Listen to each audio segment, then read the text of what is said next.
너희 안에 이 마음을 품으라. 곧 그리스도 예수의 마음이니 그는 물론 하나님의 본체시나 하나님과 동등됨을 취할 것으로 여기지 아니하시고 오히려 자기를 비워 종의 형체를 가지사 사람들과 같이 되셨고 사람의 모양으로 나타나사 자기를 낮추시고 죽기까지 복종하셨으니 곧 십자가에 죽으십니다.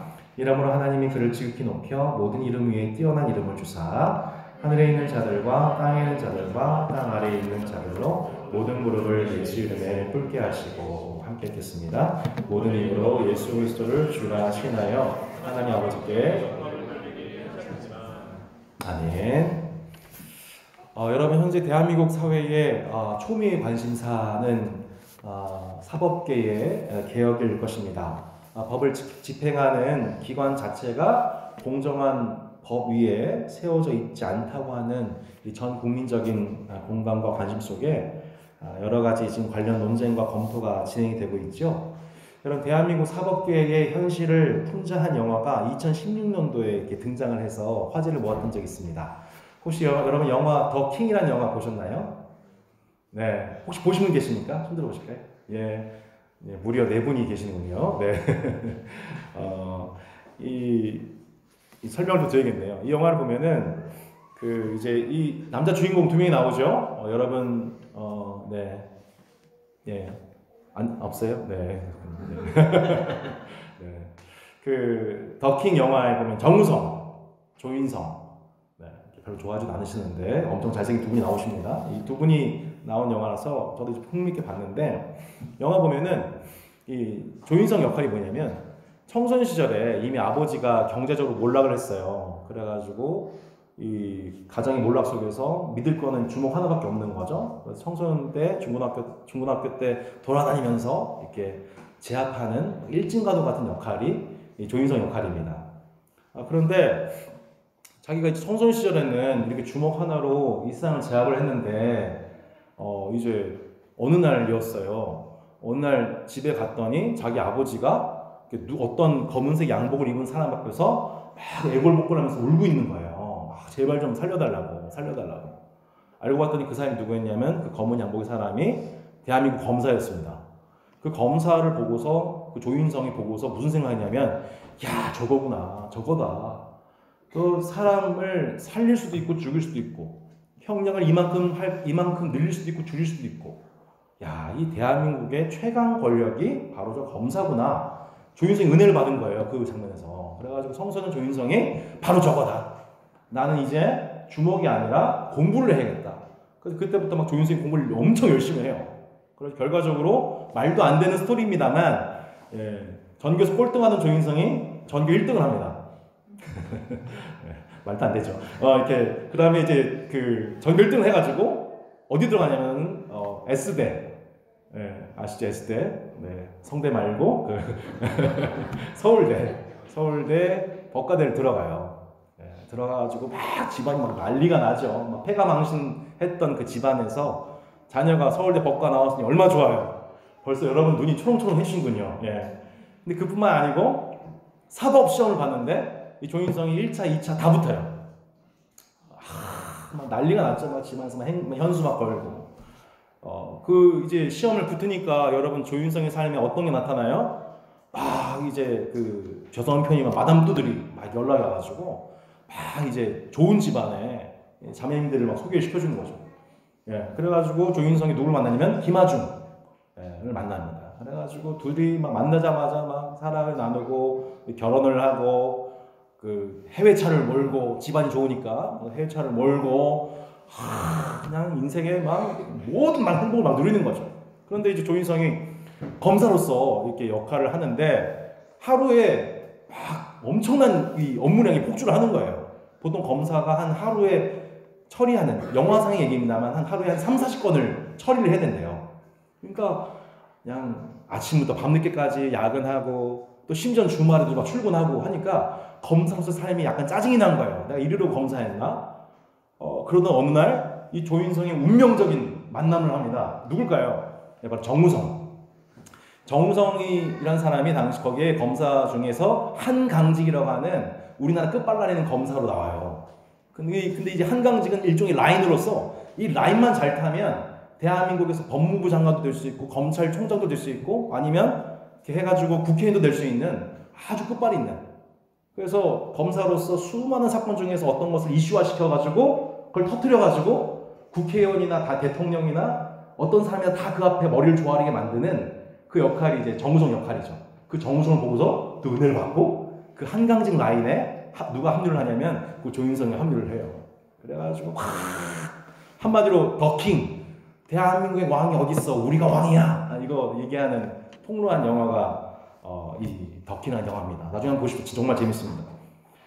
여러분, 대한민국이 문명이 시작한 이후로 우리나라는 계속해서 산업화와 또 민주화와 세계화 등의 급격한 발전과 변화를 가져왔습니다. 그래서 한국 사람들에게 있어서 가장 좋아하는 단어가 뭘까요, 여러분? 예, 성공입니다. 한국 사람들이 가장 좋아하는 단어, 성공이에요. 여러분, 성북중앙에서 청년사역을 하면서 지방에서 상경한 청년들을 참 많이 만나봤습니다. 서울 북부권에 있는 그 교회 근처의 대학교나 대학원을 전공하게 되어서 온 친구들, 취업을 하기 위해서 온 친구들도 있습니다. 여러분, 서울에 올라오는 이유는 뭐냐면 결국에는 성공을 위해서입니다. 어떤 친구는 이렇게 표현하기도 했습니다. 제가 신분 상승 좀 해보려고요. 이렇게 얘기하기도 하죠. 여러분, 대한민국 사회가 신분사회라는 것, 법적으로는 신분사회가 아닌데 실제로 우리는 그렇게 계층화되어져 가고 점점 그렇게 사회 갈등은 심각해져 가고 있는 것 같습니다. 종범 형제가 저한테 그런 얘기 한번 해준 적이 있어요. 동남아의 어떤 여전히 왕국 체제에 있는 어떤 그 동남아 출신의 사람들이 우리나라 와가지고, 야, 너희 나라는 민주주의 국가 아니야. 너희들은 여전히 계급 사회야. 우리하고 다를 게 없어. 이런 얘기를 한 적이 있더래요. 그러니까 성별과 외모에 따라 경제적 수준이나 직업에 따라 차별 대우 받기는 그 왕정 체제에 있는 우리나 너희나 다를 것이 없다. 이 비꼬아서 얘기를 한 것이죠. 여러분, 그렇게 우리는 지난날 속에서 성공을 위해서 또 신분 상승의 꿈을 가지고 살아온 세대들입니다. 그것을 부정할 수 없죠. 근데 문제는 뭐냐면 현재 청년 세대가 경험하고 있는 힘겨움이 뭐냐면 그 신분 상승, 그 성공 그 자체가 제약되고 있는. 그래서 이 청년 세대에서 분석해 본 결과 더 이상 그러한 경제적 축적이나 어떤 방식에 의한 신분의 변화는 어렵다. 그 어려움을 말미암아 예전 어른분들께서는 죄송합니다만 그러한 성공할 수 있다. 우리도 서울 가면은 노력하면 할 수 있다라고 하는 어떤 희망 속에 살았지만 현 세대는 그 희망 자체가 꺾여진 사회 속에서 살고 있기 때문에 요즘 청년들과 청소년들에게는 이 시대는 매우 우울한 사회가 되었다고 볼 수가 있는 것이죠. 여러분, 그렇게 해서 현 시대와 세상을 바라보면 사실은 현재 청년 세대가 이 세상을 바라보는 눈은 매우 회의적이고 절망적일 수밖에 없습니다. 여러분, 오늘 본문의 빌립보 지역을 살아가는 그런 빌립보 성도들의 삶은 어땠을까요? 지난주에 설교했습니다만 빌립보 지역은 로마 황제 자체를 숭배하고 로마 시민권자의 권리를 최고의 성공으로 또 신분 상승의 요인으로 여기는 로마 퇴역 군인들이 대규모로 거주하고 있는 도시 빌립보에 거주하고 있습니다.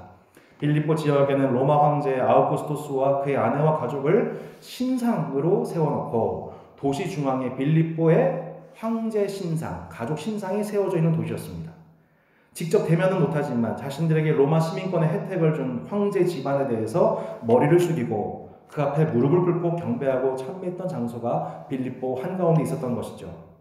당시의 복음은 무엇입니까? 기뻐하라, 로마 황제의 통치가 마침내 너에게 실현되었다.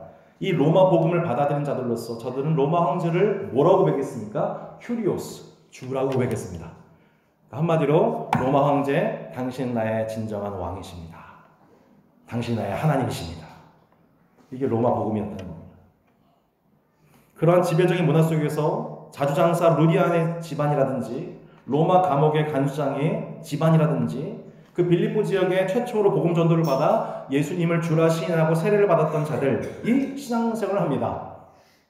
12년 동안 저들에게 경제적인 궁핍함이 지속되고 또 로마 문화에 의해서 정치적인 핍박이 이어지고 또 빌립보 교회를 개척한 사도 바울은 현재 감옥에 갇혀 있습니다.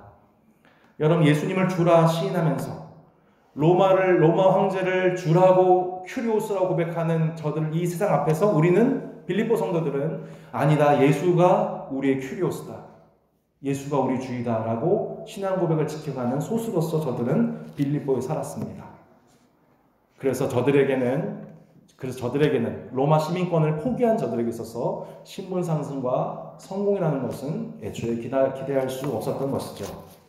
오히려 당시 성공적인 삶, 신분 상승을 노릴 수 있었던 기회가 있던 삶은 당시 로마인들이었습니다. 전 세계를 호령하는 로마의 위세는 해가 질 줄 몰랐고 로마의 군사들이 점령하여 로마의 복음이 선포된 곳, 로마의 정치와 문화를 받아들인 곳에서는 로마 황제를 숭배하는 신상이나 의식들이 생겨나고 또 그 안에서 로마 제국을 통해 주어진 자유와 경제적인 부유함들을 누릴 수 있게 되었습니다. 오늘 영화 얘기 많이 하는데요. 영화 300 보셨습니까? 그 영화 300 하면 여러분 기억하는 거 있죠? 스파르타! 네, 이렇게. 그리고 이제 페르시아 왕인 크세르크세스가 입바로처럼 하는 말이 뭐냐면 나는 관대하다. 예, 나는 관대하다. 나는 이 백성들에게 참 관대한 왕이다. 그 대중들의 칭송과 존경을 얻기 위해서 자신의 관대함을 드러내는 것. 그것이 페르시아나 로마나 세상의 황제들, 정치인들이 늘 바라는 것 아니겠습니까? 지난날 세상을 지배했던 로마 황제들의 꿈은 그렇게 온 세상이 로마화되고 그래서 온 세상이 로마의 지배 속에 모든 사람들이 자신을 큐리오스, 주라고 고백하고 황제라고 고백하는 세상이 온 땅에 가득해지는 것. 그것이 로마 황제의 꿈이고 로마 복음의 궁극적인 비전이었던 것입니다. 로마 아우구스투스, 그가 우리의 주이고 그는 관대하다. 이것이 당시 복음이었던 거예요. 그런데 오늘 사도 바울이 이러한 제국의 세계관, 이 가득한 세상을 살아가는 빌립보 교회 성도들에게 다음과 같이 말씀합니다. 빌립보서 2장 5절 말씀 개역개정으로 보도록 하겠습니다. 같이 한번 읽어볼까요? 너희 안에 시작. 너희 안에 곧 그리스도 예수의 마음이니. 너희 안에 이 마음을 품으라 곧 그리스도 예수의 마음이니. 여러분 이 말씀의 원어적 해석에 대한 학자들의 이견들이 참 많습니다. 영어 성경을 보면은 마음을 attitude, 태도라고 번역을 했습니다. 근데 빌립보서 연구의 권위자인 마이클 고먼 박사께서 이 말씀을 이렇게 번역을 했습니다. 한번 보시겠습니까? 이 뭐래요? 사고 방식을 너희 공동체 안에 지니라. 너희 공동체는 진정 그리스도 예수의 공동체다. 뭐라고요? 이 사고 방식을 너희 공동체 안에 지니라. 너희 공동체는 그리스도 예수의 공동체이다. 그래서 그리스도 예수의 마음, 이 마음이라는 단어가 헬라 원어로 프로네인이라는 단어인데 이건 뭐냐면 단순한 마음이 아니라 마음, 우리의 생각, 뜻, 또 행동까지 포함하는 전인적인 태도입니다. 마이클 고먼은 이걸 사고방식이라고 했습니다. 왜 사고방식이라고 표현했을까? 아마 당시 로마 황제를 숭배하는 로마 중심의 세계관 속에 있는 로마 시민들의 그 사고방식을 의식한 번역이 아닌가 싶습니다.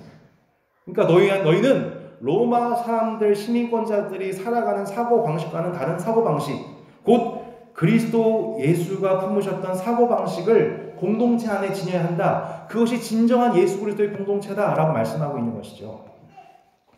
여러분 로마 황제를 비롯해서 로마 사회가 지향하는 사고방식은 뭐예요? 결국 힘입니다. 권력이에요. 결국 돈입니다. 우리가 강한 힘과 권력과 돈을 얻게 되면 그것을 통해 온 세상을 다스릴 수 있다. 또 약자들에게도 적정한 자유와 관대함을 나타낼 수 있고 나는 관대하다 표현할 수 있다. 저는 이 본문을 보면서 한국교회가 지난날 청년 세대를 설득했던 한 가지 논리가 기억이 났습니다. 여러분 지난날 수십 년 동안 한국교회가 한국 청년 세대를 향해서 선포했던 복음은 뭐냐면 고지론이라고 합니다. 청년들아 너희들이 꿈을 가져라. 너희들이 높은 지혜를 올라가게 되면 정치, 경제, 사회, 문화의 높은 지혜를 올라가게 되면 저절로 그리스도의 영향력이 이 땅에 흐르게 될 것이고 한국 사회는 복음화 될 것이다. 성서화 될 것이다. 이것이 고지론이었습니다. 그래서 실제로 그 고지에 올랐던 많은 선배 그리스도인들의 간증과 덕담들을 많이 들어왔습니다. 놀랍게도 기독교가 한국 사회에 초기 전라될 때에 그 복음을 받아들였던 초기에는 한국의 대부분 하층민들, 여성 중심으로 복음을 받아들였습니다. 그런데 현재는 중산층 이상에서 기독교인들이 많이 분포되어 있습니다. 대한민국 국회의원의 종교 분석도 보면 거의 40% 가까이가 기독인들입니다. 많은 청년들이 그렇게 고지론을 지지하면서 열심히 공부하고 기도했습니다. 하지만 한국 사회의 각 고지에서 많은 실수를 되풀이하고 있는 몇 고지론자들을 바라보면서 청년 중에서는 적지 않은 자들이 이 고지론에 대해서 실족과 시험을 고백하고 있습니다. 이 고지론이 나왔을 때에 아니다, 우리는 고지를 점령하는 것이 우리 목적이 아니고 낮은 곳을 향해야 한다, 예수님도 낮은 곳에 임하지 않았냐 해서 저지론을 얘기한 사람들도 있었습니다. 낮은 곳에 임하신 예수님 생각하자. 그래서 실제로 빌립보서 2장 5절 말씀을 품고서 하늘의 지를 가지신 예수님이 이 땅에 인간의 몸을 입고 오신 이 모형을 따라 많은 이들이 해외 선교사로 또 해외 NGO 국내외 단체에서 헌신을 하기 시작했죠. 하지만 오늘 본문은 그러한 세속적인 기준으로 직업의 높고 낮음을 나누는 말씀이 아닙니다. 여러분, 선교사나 NGO 중에서도 자신의 높음과 부함을 자랑한 이들이 있습니다. 국회의원이나 기업 CEO 중에서도 그리스도 예수의 마음으로, 그리스도 예수의 사고방식으로 섬긴 이들 많습니다. 특정 직업을 갖는 것 자체가 높고 낮음의 기준이 아닙니다.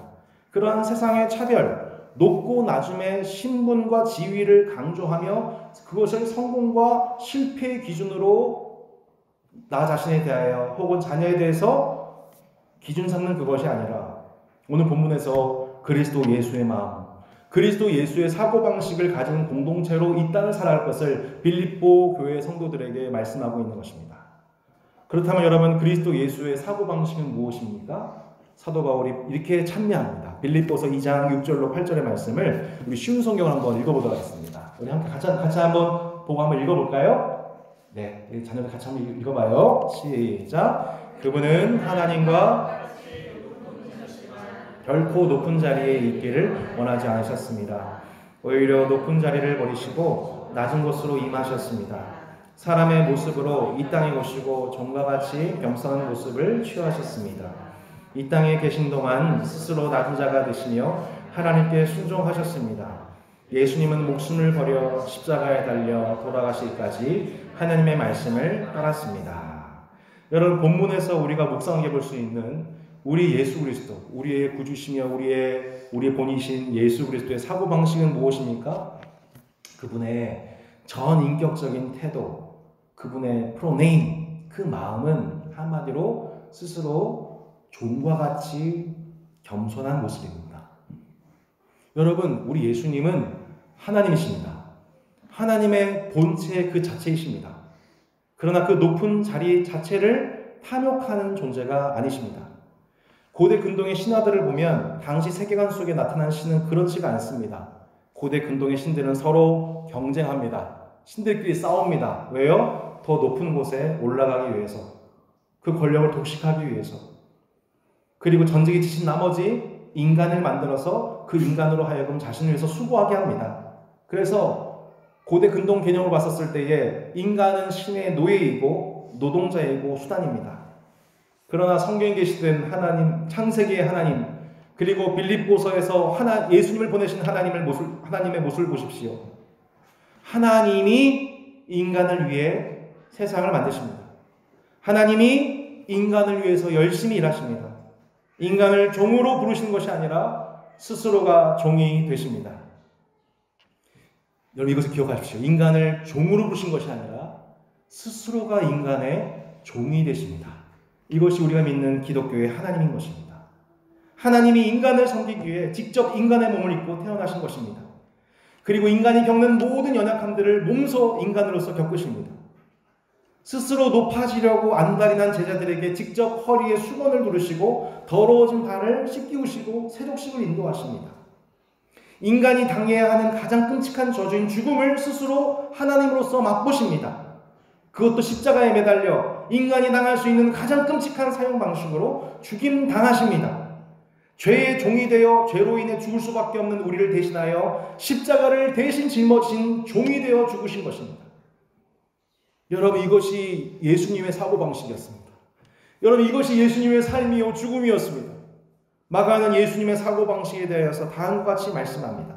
마가복음 10장 45절 같이 읽겠습니다. 시작. 인자가 온 것은 섬김을 받으려 함이 아니라 도리어 섬기려 하고 자기 목숨을 많은 사람의 대속물로 주려 함이니라. 아멘. 사도 바울이 이러한 예수님의 사고방식, 섬김을 받으려 함이 아니고 섬기려 하고 많은 사람을 살리는 대속물과 같은 삶, 로마 황제나 시민권자들, 그들이 자랑하는 로마 복음, 권세와 힘과 돈을 가지고 자신의 이득과 명예를 부풀리고 관대하다는 칭송과 칭찬을 받으면서도 권력을 유지하는 그러한 권력지향적 삶과는 거리가 먼 것이죠. 예수님은 하나님이시지만 그 자리와 권세를 버리셔야 했고, 심지어 하나님의 아들로서 명예와 칭송 대신, 그 마땅한 명예와 칭송 대신 사람들로부터의 멸시와 천대와 모욕까지도 참으셨다고 말씀합니다. 이사야 53장의 말씀입니다. 그에게는 아름다움도 없었고 우리의 눈길을 끌만한 위엄도 없었다. 그는 사람들에게 미움과 멸시를 받았으며 아픔과 고통을 많이 겪었다. 사람들은 그를 바라보려 하지도 않았다. 그는 미움을 받았고 우리 가운데 아무도 그를 귀하게 여기지 않았다. 정말로 그는 우리의 질병을 짊어지고 우리의 아픔을 대신 겪었다. 그러나 우리는 그가 하나님께 벌을 받아서 고통을 당한다고 생각했다. 그러나 그가 상처 입은 것은 우리의 허물 때문이고 그가 짓밟힌 것은 우리의 죄 때문이다. 그가 맞음으로 우리가 평화를 얻었고 그가 상처를 입음으로 우리가 고침을 받았다. 이것이 여러분, 저와 여러분이 신앙 고백하며 찬송하며 높이고 있는 하나님의 모습입니다. 로마 황제, 온 세상에 칭송을 받는 왕의 모습과는, 왕의 모습에서는 찾아볼 수 없는, 이것이 진정한 왕의 모습이었던 것입니다. 우리 예수님에 관한 영화를 볼 때도 그렇게 생각하지 않습니까? 피부가 고운 백인, 그죠? 또 키아누 리브스보다 더 잘생기고 심지어 근육질 몸매, 다져진 완벽한 남자. 벌써 그 영화의 주인공의 모습 안에 우리가 생각하는 하나님의 모습이 왜곡되어 있는 거죠.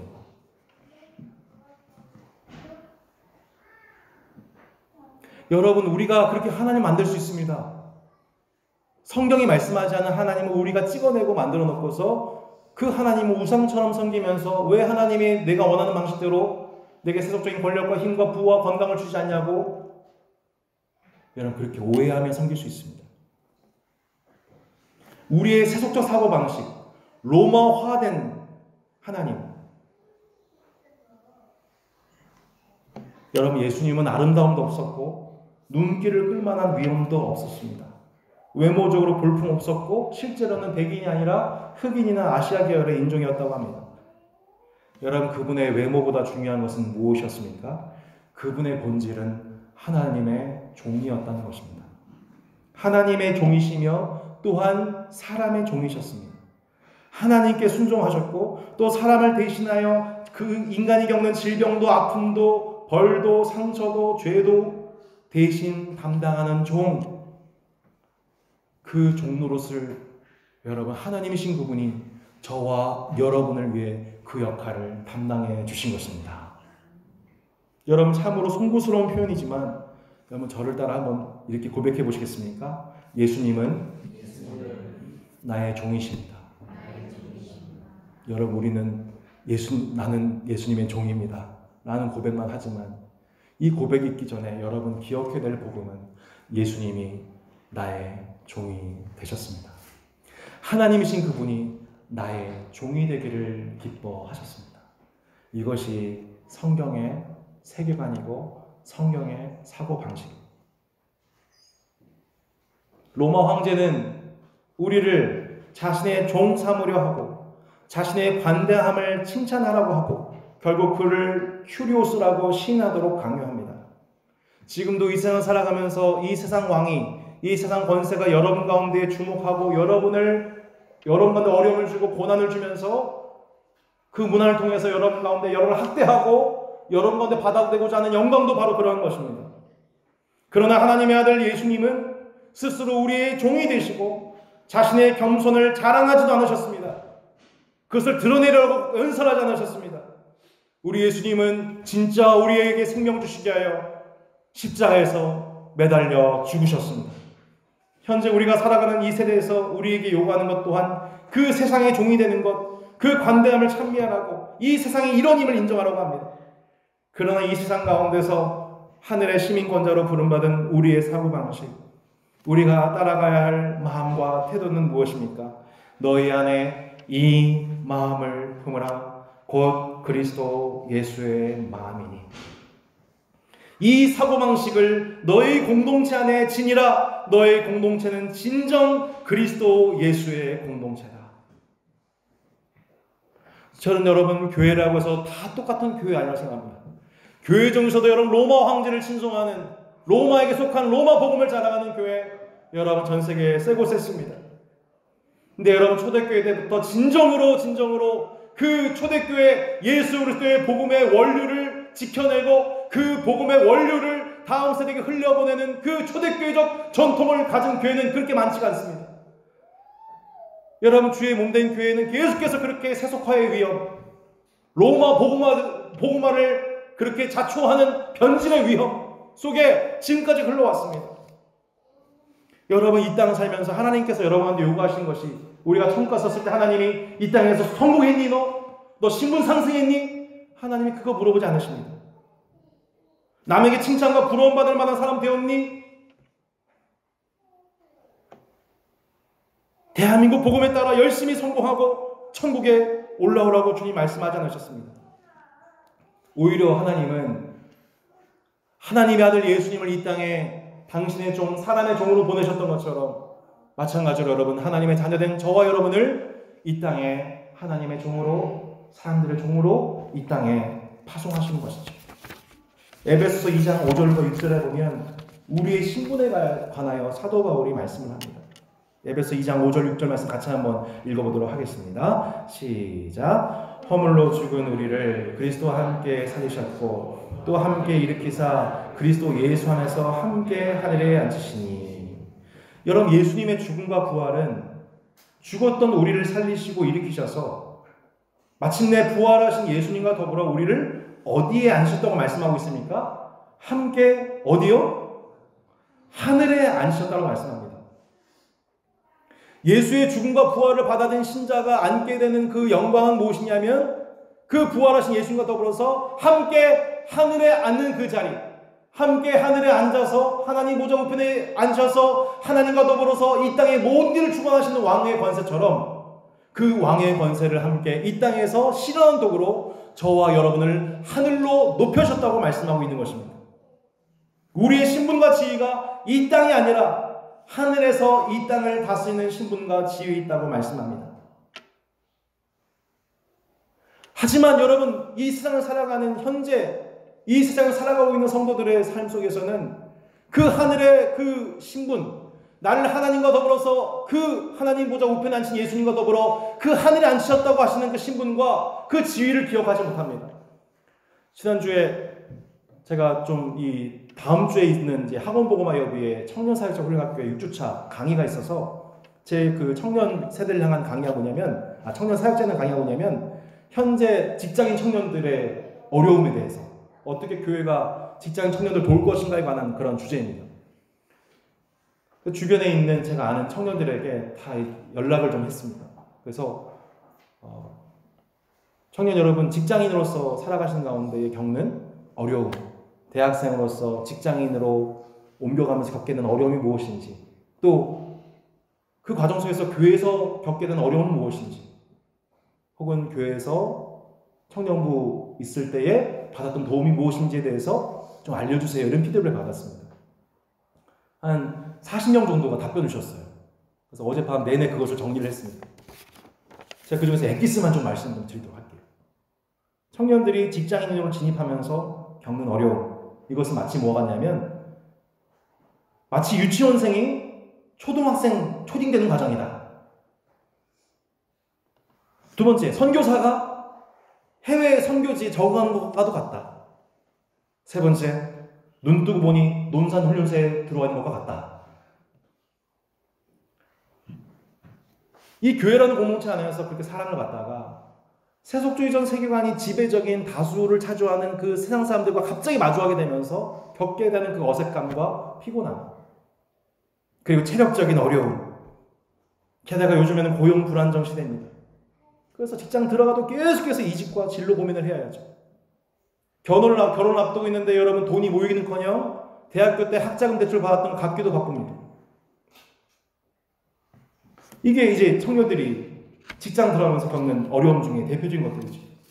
근데 그러한 직장인들의 어려움이 있음에도 불구하고 교회에서는 예전 방식으로 청년들을 대하고 그럼 이해받지 못하는 느낌이 얻게 되고 공감할 수 있는 기회 자체가 교회에서 누려지지 않고 또 자기가 하고 싶은 말 다 하지 못하는 답답함 속에 우리 청년들은 교회에서 소외된 현상들이 실제로 지금도 나타나고 있는 것입니다. 어떤 정답을 말할 수 없는 시대가 되었습니다, 여러분.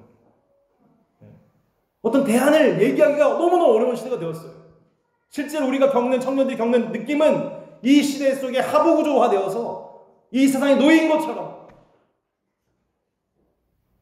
그런 느낌 속에 지금 이런 직장 생활을 하고 있습니다. 그런데 그런 청년들 대상으로 저도 되게 찔렸던 게 뭐냐면, 목사님 제발 좀 꼰대 같은 설교 좀 하지 마세요. 너무 맞는 얘기 좀 하지 마세요.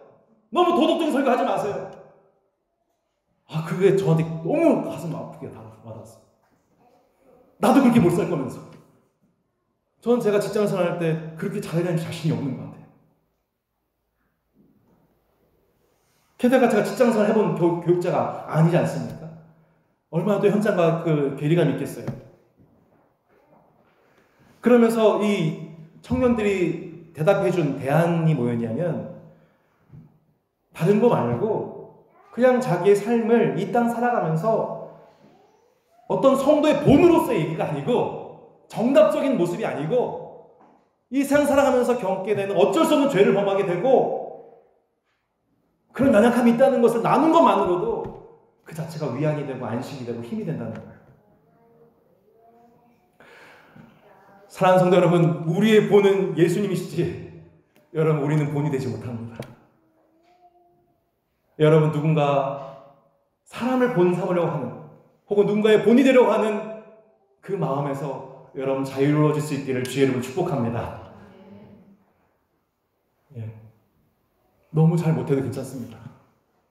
여러분 선교사가 선교지에 가가지고 1년 만에 선교 열매를 거둘 수 있습니까? 10년, 15년, 20년 지나도 여러분 20년 지난 선교사가 보고하기를 제가 이곳에서 3명의 회심자를 얻었습니다. 할렐루야. 여러분 이 보고 하나님이 야 너 3명밖에 못 거뒀니 말씀하실까요? 아니요. 하나님은 그 과정을 그 진정성을 기쁘게 받아주실 것입니다.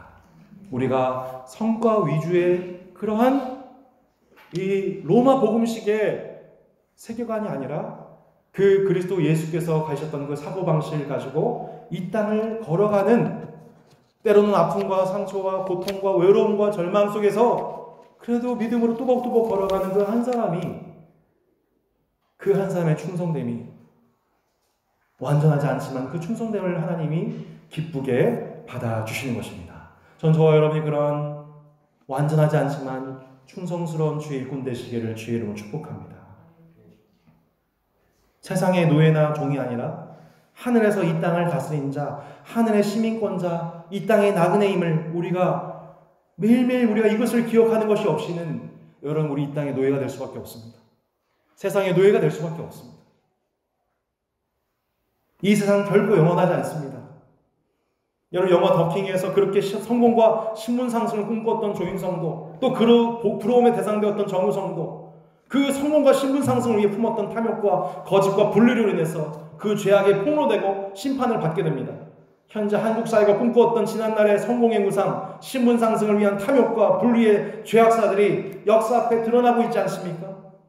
그렇다면 우리가 꿈꿔야 될 사회는 성공과 신분 상승을 위한 경쟁과 강자만 살아남는 독시사회가 아니라 공정한 기회조차 부여받지 못한 자들을 배려하고 격려할 수 있는 나라, 혹여 실패하더라도 다시 소망을 가지고 인생을 살아갈 수 있는 기회를 부여하는 그런 나라가 되어야 하지 않겠습니까? 우리는 우리의 종이 되어 이 땅에 낮아지신 예수님이 현재 경험하시는 종으로서 온갖 고난과 죽음을 당하셨던 그 예수님이 현재 누리시는 그분의 영원한 지위와 영광을 반드시 주목해야만 합니다. 마지막으로 빌립보서 2장 9절로 11절의 말씀을 우리 쉬운 성경으로 같이 한번 읽도록 하겠습니다.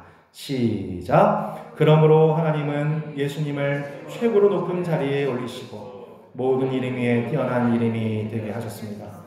하늘과 땅 위, 땅 아래에 있는 모든 만물이 예수 그리스도 앞에 무릎을 꿇고 예수 그리스도는 주님이심을 선포하며 하나님 아버지께 영광을 돌릴 것입니다. 아멘. 여러분, 이 땅에서 로마의 방식대로 왕이 되고자 하는 자는 결국에는 여러분 이 땅의 노예로 전락하게 될 것이고, 여러분 하나님의 아들이신 예수님이 걸어가시던 그 길처럼 우리의 신분이 왕이지만 종의 길을 선택하는 자는 더 높은 지위의 영광을 허락하신다고 성경은 분명히 말씀하고 있습니다. 여러분, 이 땅에서의 성공, 여러분 하늘에서의 실패자가 되시겠습니까? 아니면 이 땅에서의 종되고 그러나 하늘에서는 왕의 영예를 경험하는 여러분 되기를 원하십니까? 전자이십니까? 후자이십니까? 사랑하는 성도 여러분, 우리 모두가 그렇게 하늘의 시민권자로서, 이 땅의 나그네로서, 또 하나님의 종으로서 이 땅을 섬기다가 오늘날 하나님 보좌 우편에 앉으시며 가장 높은 칭송과 지위와 영광을 받으셨던 하나님의 아들 예수 그리스도처럼 우리도 그날의 영원한 그 하늘의 왕의 권세를 누리는 저와 여러분 되기를 주의 이름으로 축복합니다. 그러기 위하여 사랑하는 성도 여러분, 그리스도 예수의 사고방식을 품으시기를 바랍니다.